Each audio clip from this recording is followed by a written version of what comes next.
Kalau tidak ada sanad, maka siapa saja bisa bikin hadis palsu. Hari ini 1442 Hijriah, 1444 Hijriah, anak Presiden Jokowi siapa? Kaesang dan Gibran, dua. Kalau saya Imaduddin mencatat sekarang, bikin sebuah buku, anak Presiden Jokowi 3, 1 Kaesang, 2 Gibran, 3 Imaduddin. Kalau sekarang saya katakan, pasti ketahuan saya bohong, betul. Tapi kalau buku ini saya taruh di dalam sebuah peti besi, kemudian saya gembok, saya merekin, dibuka tahun 2500 Masehi. 500 tahun lagi dibuka ini kotak besi oleh seseorang yang menggali sepiteng. Kemudian ditemukan sebuah kitab saya itu yang di dalamnya menyatakan bahwa anak Pak Jokowi 3, Gibran, Kaesang, dan Imaduddin. Lalu orang itu membaca, oh berarti Imaduddin yang ada di 2023 yang sekarang banyak keturunannya di Kresek itu adalah keturunan daripada raja besar di Indonesia zaman itu, yaitu namanya Bapak Jokowi. Mulai dari situ kemudian keturunan saya yang ada di Kresek itu akan ganti silsilah menjadi kemudian luhurnya Imaduddin bin Jokowi. Kenapa? Karena ada manuskrip yang baru ditemukan. Kemudian setelah beberapa ratus tahun akan semakin kokoh, akan semakin kokoh, akan semakin kokoh. Nanti tahun 3000 seluruh keturunan saya sudah masyhur dan istifadah bahwa keturunan daripada raja besar di Indonesia yang dulu berkuasa bernama Insinyur Haji Joko Widodo.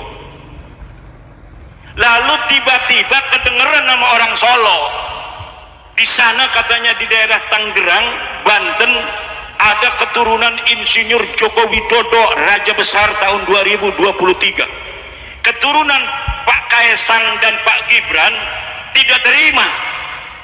500 tahun yang lalu sudah dicatat oleh Bapak Jokowi di dalam bukunya, dan ini ada manuskripnya berupa kartu keluarga dari Dukcapil, bahwa anaknya Pak Jokowi cuma 2, yang laki-laki yaitu Gibran dan Kaesang.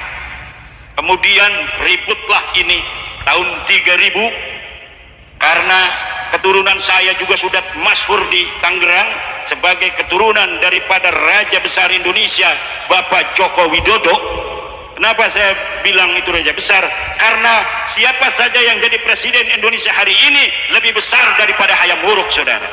Lebih besar kekuasaannya daripada Sunan Gunung Jati, lebih besar kekuasaannya daripada Raden Patah Demak, lebih besar kekuasaannya daripada Raden Wijaya, lebih besar kekuasaannya daripada Raja Aceh. Karena Indonesia ini adalah menjadi pemersatu seluruh kerajaan-kerajaan besar yang dulu ada di Nusantara, sekarang menjadi Indonesia.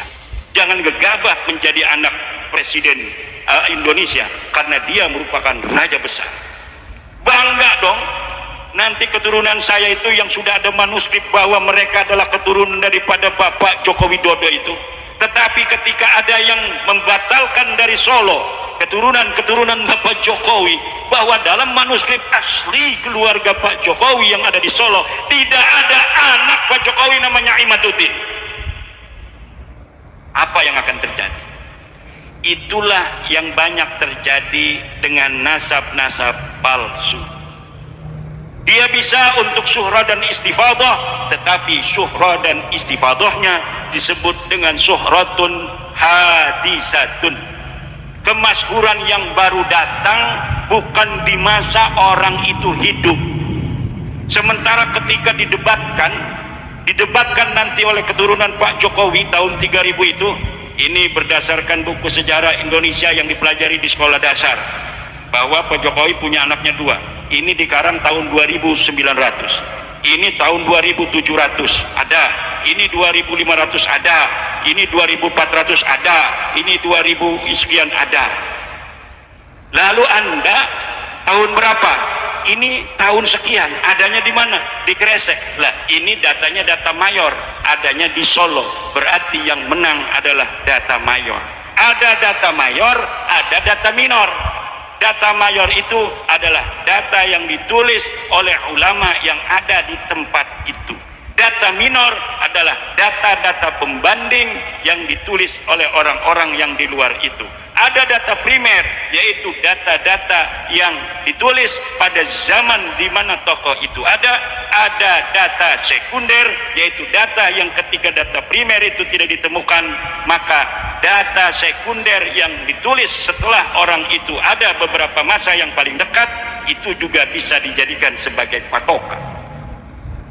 Inilah di dalam tradisi ilmiah, baik di kampus maupun di pesantren sudah ada